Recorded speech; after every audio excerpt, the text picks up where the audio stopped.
worst experience at Epic Universe? Didn't think so. So here are 10 rookie mistakes to avoid during your vacation. We have been to Epic Universe a lot recently, and we have noticed that there are some very common mistakes that people are making, and some of them are honestly very simple, that can absolutely have drastic impacts on your day. We've done a few of them and we've learned, oh, that was not a fun mistake to make. Without further ado, mistake number 10 is treating Epic Universe like it's one of the OG parks, like Islands of Adventure or Universal Studios. Epic is completely different than Islands and Studios. It's not next to them, just so we're clear. It's its own little hub. It is its own Epic Universe. You can expect that Epic is about 15 minutes away from the main hub of Islands of Adventure, Universal Studios, and City Walk. So if you're looking to stay on site in any of the legacy hotels over in that area, it's gonna take you about a 15-minute shuttle ride to get you over to Epic. It's really just something to consider if you're thinking about either dining at City Walk, or if, like Aubrey said, if you're staying at the legacy hotels, that you're gonna spend probably 30 minutes round trip to go from Universal City Walk-ish to Epic Universe and back. And so it's just something to consider if you're bouncing back and forth and back and forth and back and forth. We have heard folks that have stayed over at Stella Nova, Terra Luna, and Helios Grand that they've had a good experience in traveling from those hotels over to City Walk, but it does take up time in your day. So you're going to want to take some time to look at what you want to do when you're at Epic. Do you want to go over during your Epic day to the OG parks or have dinner at City Walk? But personally, I would recommend eat when you're at Epic. There's so many food options. Just one reminder, if you're staying at Hard Rock, Royal Pacific, or Portofino Bay, the express passes from those hotels do not work at Epic Universe. That is a big point to take into consideration when you're looking to book your hotel and attend Epic Universe. You're going to have to buy an additional express pass for Epic specifically if you want that experience. If you want to learn more about Epic Universe Express Passes, we have a video for you to check out after this. On to mistake number 9. This is a big one and a rule I follow religiously. Make sure you wear the right kind of shoes. We have seen so many people get all dressed up to experience Epic Universe. Pretty sure somebody came for the media event in a full-blown suit. They were wearing the wrong shoes to spend the full day at the park. Epic Universe is huge. It's bigger than Universal Studios and Islands of Adventure combined, which means you're going to be getting your steps in. Now, I will give credit where credit is due, and because you have the central hub at Epic of Celestial Park, it is much easier to bounce between the different worlds within the Epic Universe. And personally, I don't think we've actually gotten as many steps when we spend a full day at Epic as we have going between Islands and Studios together. However, there's a lot of stairs. And there's a lot of walking if you want to be able to go down to Wizarding World Paris and then all the way back over to Super Nintendo World and bounce over to Burke and then hit up Dark Universe. You're going a little bit of everywhere throughout your day, and if you've got not so great shoes on, your dogs are gonna be barking. Just for reference, if we spend a full day at Islands of Adventure or Universal Studios, we're talking 30,000 plus steps a day. I don't think we've hit 30,000 steps in Epic Universe yet. No, we've normally rounded out the day around 15 to 20,000 at Epic Universe, but still, 100%. I am so happy every time we're there that I can leave and my feet are still doing okay because we wear comfortable shoes to be able to walk around in, and not just walk, but stand, because there's a lot of folks waiting in line. There's a lot of people that are there to experience these brand new worlds and rides, and unless you have that express pass, and even if you have the express pass, you're going to be standing in queues for a little bit. Keep those Tootsies happy. I like Lamborghinis is what we like to refer to them as, right? Mistake number 8 is a big one. Yeah. And it is underestimating the sun. Gotta keep your stasis. I love people watching at about the 2 p.m. time frame at Epic Universe. I actually commented to Aubrey when we were there just the other day that it was look at the periphery of the lands and you'll just see people just fighting for shade. They're posted up on the walls, just give me the shade. There's not much shade at all at Epic Universe at this time. The trees and shrubbery and plants, they're haven't young, grown in yet. Right? You can't plant the trees and then build a roller coaster around them. So understand there's not a lot of shade. And something that is different about Epic compared to the other parks is because you have that central hub, you don't have a lot of air-conditioned shops to pop in and out of to get from point to point like you do at Studios and Islands. Could be a good thing, could be maybe saving you money on merch, but you're not able to get into as much AC as consistently as you make your way around the park. A lot of the queues in Epic Universe are also outside, and yes, they are undercover, but they are still quite hot. They can get quite stuffy. They do have fans going, but bring a personal fan, bring an umbrella, bring a cooling towel. Just plan for the sun, plan for the heat, and try to maintain your stasis as much as possible. Make sure, and I will stress this so many times to every single person that watches these videos, put your sunscreen on before you go to the park, bring it with you when you're at the park, and put it on again. Reapply, folks. It is so helpful. Now, if you're somebody that's staying on site, we're a fan of it if we have the ability to even pop if it's in. just for an hour. And rinse off in the shower. Oh, that was one of my favorite things when we stayed at Helios Grand. It was so nice to be able to jump into the hotel room and take a nice cool shower before we went out to the rest of the park. Enjoy some AC, get off your feet for a minute, and then which we'll get to here in a second, but rest, re-energize, and get back to the park later in the evening. Prepare for the sun. We are about to be in the heat of summer here in Central Florida. And especially for you who are watching these videos, traveling from afar, it's gonna be hot. Hotter than a blister bug in a pepper patch. Speaking of hot, let's talk a little bit about Central Florida's humidity. In the summertime, it rains. And the mistake we see, mistake number 7, skipping your rain prep. Just to tell everyone, it is officially hurricane season here in Florida. I don't know if I should be excited about that or not. We're gonna be in hurricane season until November, so just expect that it is going to rain at some point during your day if you're coming to Epic Universe during the summer. Yeah, I just looked at the weather app to see what this next week says, and literally every day has thunderstorms on it. It's only for a little while. Usually. But the fact that it's like you can expect that every day, it is slightly mind-blowing, but good to be aware of. Again, especially for people that are traveling out of state to Epic, you're gonna want to bring a poncho, bring an umbrella, bring something that will keep you dry when the rain comes down, or just understand you're gonna need to find some shelter to get out of that just absolute dump of rain. That'll last, I don't know, like 10 minutes. 10 minutes, maybe an hour, maybe a couple times, but inevitably plan for the rain.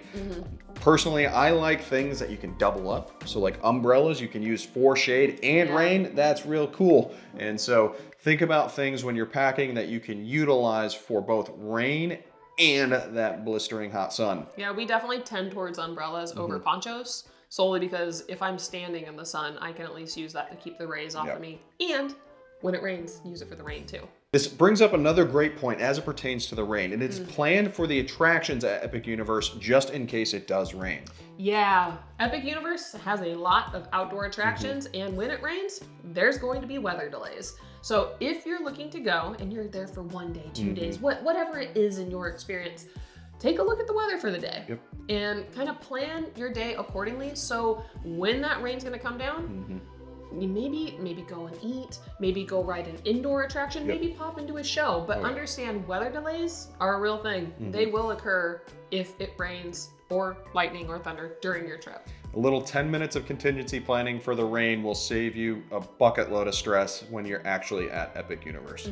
Mistake number 6 was something that we've learned quite a bit going to Epic Universe, and it's people leaving before it gets dark at Epic Universe. In my opinion, and you guys can tell me otherwise, Epic Universe is a night theme park. 100%. And I know that, you know, some days it closes at 9, some days it closes at 10 right now. But if you can experience Epic Universe at night, once the sun goes down, it is possibly my favorite park to experience. Absolutely. It's the most gorgeous, it is beautiful, and the wait times drop because everybody's already left.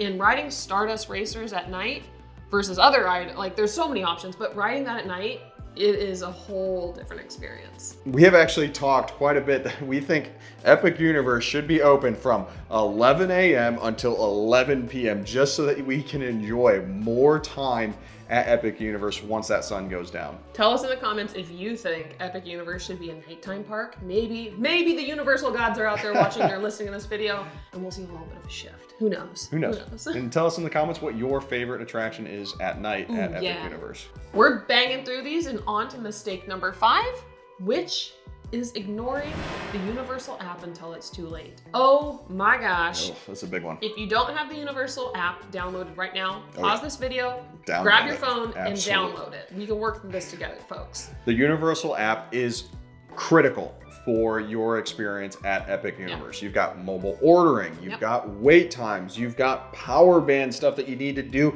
in Super Nintendo Land, you've got gamification of the wands in the Wizarding World. There's just a ton of things that are tied to your phone that are tied to the Universal Orlando app. Personally, my favorite thing about the mobile app is surprising Ben with a reservation at the Atlantic or good Blue Dragon. Yeah, I like While we're those. standing in line and going, hey, I booked this for 5 o'clock. Yes! We're having dinner Yes! somewhere. Yes! But it's really handy to have that mobile app to be able to check wait times, to be able to go, ooh, look, this one just went down because of a weather delay. You know, to be able to stay up to date on what's happening throughout the park. Because the last thing you want to do is to walk all the way across the park to go do a particular attraction, I'd only cry. to find out I'd cry. it's closed, there's a delay, the wait time is just exorbitant. Using that mobile app is so darn handy. And like Ben mentioned, if you're looking to really utilize the power bands or the new Gen 2 wands, that's what you're gonna need. It makes so much more sense, and that's really how you utilize them, is by using the mobile app. Also, when talking about show times, knowing when those show times are, when you want to show up for the shows, is critical to maximizing your efficiency at Epic Universe. And efficiency is key at Epic Universe. Now, there is one thing that I wish could happen on the mobile app that currently isn't, like a filter option, but you can go through and you can pick locations. So that way you can say, oh, I want to see what's happening at these hotels, or I want to see what's happening on City Walk. I want to see what's happening in Epic. Personally, I wish that I could say, hey, I'm spending my day at Epic, and just have it show up for Epic every time instead of having to filter through it. Geocode or something. Yeah, like I'm spending a whole day at Epic. That's all I want to see. Mistake number 4 goes hand in hand with the Universal Orlando app, and that is letting your phone die or not bringing a backup power source. That's my nightmare. It really is. The amount of time that Aubrey spends with her phone plugged into a power source is actually incredible. Yeah, I walk around with my phone on the side pocket of my bag and a wire going into my backpack connected to the power source. All day. Not all day. We get about 3 hours into Epic and I charge my phone. But that's because I'm enjoying my time. You'll be taking pictures, taking videos, Posting selfies, utilizing on the gram. Utilizing the Orlando app. You're just going to be on your phone a decent amount at Epic Universe. That's just the nature of Epic Universe and just how beneficial your phone is when you're visiting the park. Now, I will say, if you're on your phone, do it because you're making memories, because you're enjoying the engagement and interaction in the worlds, and because you're taking pictures and video of people interacting with characters. If you're just there texting people that aren't even at the park, like, get off your phone. But enjoy your time and bring a charger for your phone, because the last thing you want to do is be that darn sweet girl I saw charging her phone in the bathroom, and she's just stuck there until things can get charged enough she can go play in the park again. Your phone just helps you be efficient at Epic Universe, and like we just mentioned, that being efficient at Epic Universe is the name of the game. We're on to our final 3 mistakes. Make sure you stick around to the very end, because These these are last big 3 ones. are huge. Mistake number 3 is eating during traditional meal times, which might sound a little counterintuitive, but it makes a big difference if you eat during off-peak meal times. Most people eat between the noon and 2 p.m. time frame and the 5 to 7 p.m. time frame. And we have been guilty of this as well, except it took us an hour and a half, almost 2 hours to get our food in the Wizarding World. When you go to any of the restaurants during peak meal times, you're gonna need to expect to wait. And not everybody wants to spend their time at Epic waiting in a restaurant. I don't care how cool Pizza Moon is. I know it's a lovely restaurant, but when that place is busy, it is busy. And so if you can adapt your schedule so you can enjoy things a little earlier, a little later, off of those traditional meal times, it will really save you so much time and also so much stress. Not to mention, if you eat before or after the normal crowds, that means that there's going to be lower wait times. And so you not only been able to eat, but you can go hit those rides while everybody else is at lunch or dinner or just doing other things, so that you're getting more done at Epic Universe while people are just sitting down in restaurants waiting for their food. We've eaten at Pizza Moon and Cafe La Serene at both non-peak meal times and traditional peak meal times, and there is a significant difference of our experience. We've been able to walk right in, get right to a table because we were there very early for lunch or very early for dinner. And we've also gone in the middle of it all and thought, oh no. Mistake number 2, trying to do it all in just a single day. That's hard. That is very hard. It's difficult. Epic Universe is big. There's a lot to do. There's a lot to experience. There's tons of rides, tons of attractions, tons of shows, tons to eat. There's just a lot to do, and it makes for very long days. Now, if you only have one day at Epic Universe, it is handy, if you want to do it all, to have Express Pass. However, we are highly recommending, if you can spread your experience out into at least 2 days at Epic, do it. You have so much more time to be able to enjoy the ambiance of the park, to go and change your plans just because of, ride changes or wait times, or hey, I really want to go grab this bite of food, but we got this to go do right now.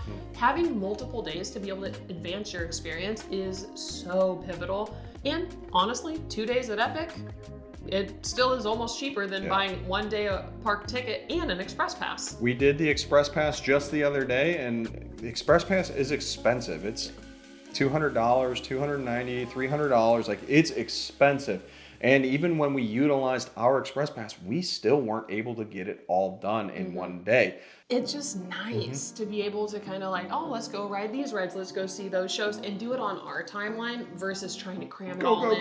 Go. It can be stressful trying to cram everything into Epic, and the last thing you want is to expect, I'm going to do all of these things and then get let down because a ride's closed or they're doing something or there's maintenance. Like the other day when Curse of the Werewolf was closed. Like, things just happen at a theme park, and so having multiple days allows for a little more freedom, as well as it's not as expensive as Express Pass. And our final #1 mistake that people make when they show up to Epic Universe is showing up without a game plan. It's like going into Battle Bowser without any shells. Yeah, like, it's just not gonna go well. You gotta have a game plan when you go to Epic Universe, and hopefully this video has helped you in starting to create that game plan.